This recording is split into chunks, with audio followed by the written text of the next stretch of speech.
Rally की। राहुल ने महंगाई और बेरोजगारी की बात की, लेकिन रिश्ता हर सैनिक परिवार से जोड़ा और बताया कि जो त्याग, बलिदान, शहादत उत्तराखंड के सैनिक देते हैं, ऐसी ही शहादत उनके पिता और दादी ने देश के लिए दी और कुर्बानी की। यही बात उन्हें उत्तराखंड से जोड़ती है। राहुल गांधी, राहुल गांधी।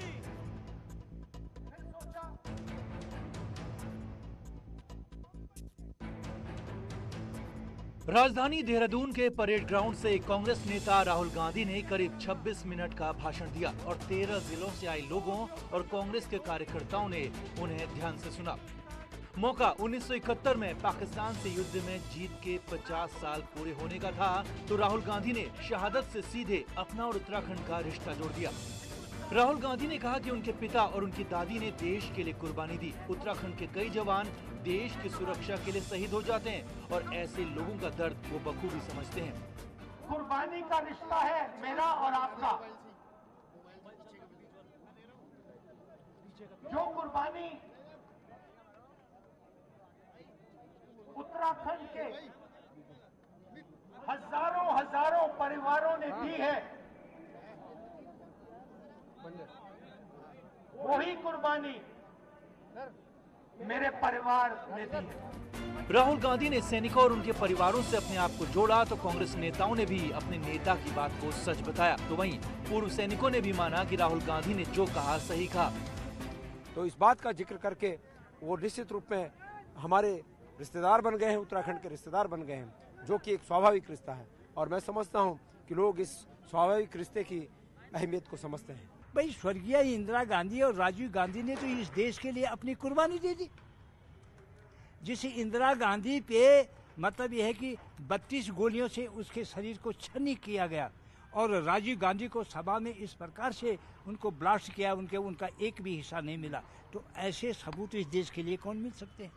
आज जो राहुल गांधी ने बोला है उत्तराखंड के मतलब वीर सैनिकों के लिए, उन्होंने बहुत अच्छी बात की है। विजय सम्मान रैली में राहुल गांधी ने सेना से रिश्ते जोड़ने का कोई मौका नहीं छोड़ा और शुरुआत से लेकर आखिर तक सैनिकों को पूरा सम्मान दिया। शुरुआत हाल ही में शहीद हुए उत्तराखंड के सपूत जनरल बिपिन रावत को श्रद्धांजलि देकर की और आखिर में मंच पर उन सैनिकों से मुलाकात की जिन्होंने 1971 के युद्ध में जीत दिलाई। देहरादून से न्यूज़ 18 के लिए दीपांकर भट्ट की रिपोर्ट।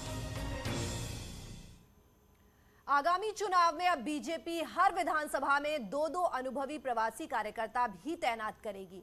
ये सभी प्रवासी हरियाणा, हिमाचल और दिल्ली राज्यों से हैं, जिन्होंने गुरुवार को बीजेपी ऑफिस में अपनी उपस्थिति दर्ज कराई, जहां उन्हें चुनाव से संबंधित जानकारी दी गई और फिर उनकी विधानसभा में रवाना कर दिया गया। अपने हरियाणा, हिमाचल और दिल्ली राज्यों से हर विधानसभा में 2-2 कार्यकर्ता, लगभग 26 विधानसभाएं हिमाचल से और 24 विधानसभाओं के कार्यकर्ता दिल्ली से और हरियाणा से 20 विधानसभाओं के कार्यकर्ता, इस प्रकार से 70 की 70 विधानसभाओं में 2-2 कार्यकर्ता, वरिष्ठ कार्यकर्ता इन विधानसभाओं में आए हैं, जो विधानसभाओं में जाकर के संगठन की दृष्टि से जो वहाँ कमियां हैं उनको ठीक करेंगे। दिल्ली के उप मुख्यमंत्री मनीष सिसोदिया पार्टी को चुनावी धार देने के लिए हल्द्वानी पहुंचे। मनीष सिसोदिया के दौरे की शुरुआत हल्द्वानी में जनसभा से हुई। इस दौरान सिसोदिया बीजेपी कांग्रेस पर जमकर बरसे और उनके 21 साल के विकास का हिसाब किताब मांगा। साथ ही दावा किया कि आम आदमी पार्टी जो कहती है वह करती है। मनीष सिसोदिया अगले 3 दिनों तक कुमाऊं के भीमताल, भवाली, अल्मोड़ा, कौसानी, बागेश्वर, गरुड़, कांडा और रुद्रपुर के दौरे पर रहेंगे। शिद्दत के साथ, बहुत सम्मान के साथ उत्तराखंड की जनता से कहना चाहता हूं कि अरविंद केजरीवाल जी ने 4 गारंटी दी है उत्तराखंड के लोगों को। और केजरीवाल जी के बारे में आप सब जानते हैं कि अरविंद केजरीवाल जी जुमला नहीं चलाते, अरविंद केजरीवाल जी जो कहते हैं वो करके दिखाते हैं।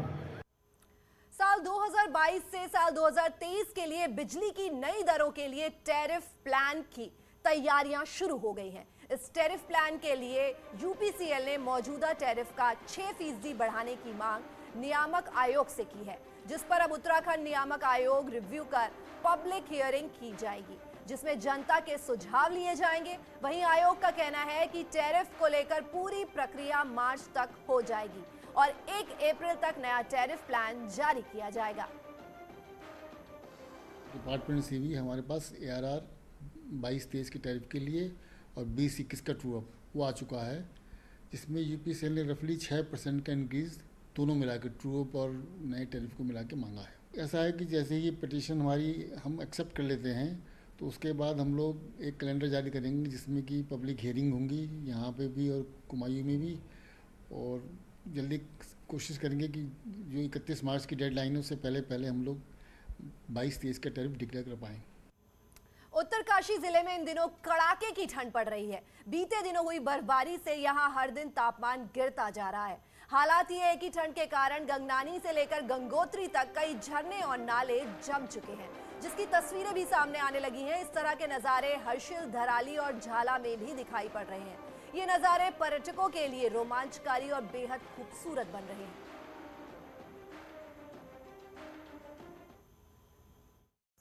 झरनाएँ बिल्कुल बर्फ़ बन गई हैं। बहुत ही सुंदर मौसम है यहाँ पे, बहुत ठंड है। जैसे ऊंचाई वाले क्षेत्रों में की बात है, जैसे बर्फबारी मौसम के खराब होने की भी आशंका है 2 दिन में। जैसे ऊंचाई क्षेत्र में थोड़ा ठंड है और ये नॉर्मल घटनाएं हैं और हर साल होती रहती हैं, लेकिन इसको देखते हुए जैसे जहाँ पाला पड़ता है, रोड ब्लॉक होती है, वहाँ पर विभाग को कहा कि उसको साथ रखें ताकि कोई इस टाइप से अनहोनी ना हो। जोशीमठ से खबर है, जहां भारत चीन सीमा के अंतिम गांव नीति के पास ज्यादा बर्फ जमने की वजह से सीमावर्ती इलाकों का संपर्क कट गया है।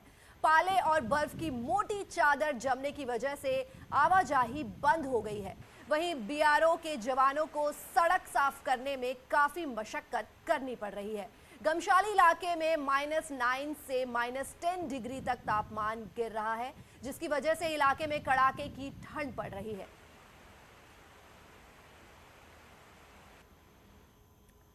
तो वहीं चमोली से खबर है, जहां नीति घाटी में लगातार शीतलहर जो है वो बढ़ती ही जा रही है, जिसकी वजह से यहां बहने वाली धौली नदी जमने की कगार पर है। धौली नदी में गमशाली के पास एक झील बनी हुई है जो कड़ाके की ठंड के चलते जमने लगी है। दिसंबर के पहले सप्ताह में हुई बर्फबारी के बाद लगातार कड़ाके की ठंड पड़ रही है और कड़ाके की ठंड की वजह से नदी नाले जमने की कगार पर हैं। वहीं इलाके में भारतीय सेना के जवान रहते हैं, जो इतनी ठंड के बावजूद देश की रक्षा के लिए तैनात रहते हैं।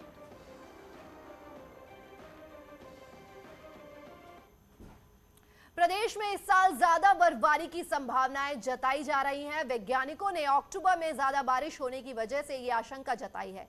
उनका कहना है कि ज्यादा बारिश होने की वजह से जमीन में नमी ज्यादा है, जिससे कोहरे और बारिश की संभावना है। वैज्ञानिकों ने बताया कि पूरे बारिश के सीजन में अमूमन 750 mm बारिश होती है, लेकिन इस साल अक्टूबर में ही रिकॉर्ड 300 mm बारिश हुई, जिसमें जमीन में नमी ज्यादा है, जिसकी वजह से मार्च तक पहाड़ों में ठंड पड़ने की संभावनाएं हैं।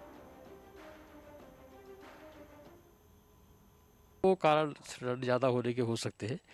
एक तो यह है कि ग्लोबल सर्कुलेशन की जो बात आ रही है और जिसपे ये ला नीना का इफेक्ट आने की संभावना है, वो बन रहा है प्रभाव, तो उसका प्रभाव जो है विंटर में सर्दी बढ़ा सकता है, या मॉइस्चर कंटेंट बढ़ने से हो सकता है कि सर्दी में बरसात और जो बर्फ़बारी हो वो ज़्यादा हो और सर्दी का पीरियड लंबा खींच सकता है। और इस बार में जो हुआ अक्टूबर में, वो रेनफॉल करीब 342 mm का था, जो हमने अपने स्टेशंस पे नोट किया है। ये 342 mm की रेनफॉल ऑलमोस्ट मानसून पीरियड की आधा रेनफॉल के बराबर है, जो 1 महीने में हो गया है। तो इससे हुआ क्या कि जो हमारे ऑब्जर्वेशंस डेटा यहाँ पे दिखा रहा है कि हमारे जो एटमॉस्फेयर में मॉइस्चर कॉन्टेंट है वो बढ़ गया है। गुरुवार को राज्यपाल गुरमीत सिंह पहली बार नैनीताल के दौरे पर पहुंचे हैं। नैनीताल पहुंचने पर राज्यपाल को सैनिक स्कूल घोड़ाखाल में गार्ड ऑफ ऑनर देकर स्वागत किया। इस दौरान राज्यपाल ने स्कूल में शक्ति स्मारक का उद्घाटन किया और राज्य के वीरों को भी याद किया। हमारे सैनिक साहस, शौर्य, पराक्रम के अलग एक एग्जाम्पल हैं। और सबसे बड़ी बात क्या है कि अपने राष्ट्र के लिए, राष्ट्रीय सुरक्षा के लिए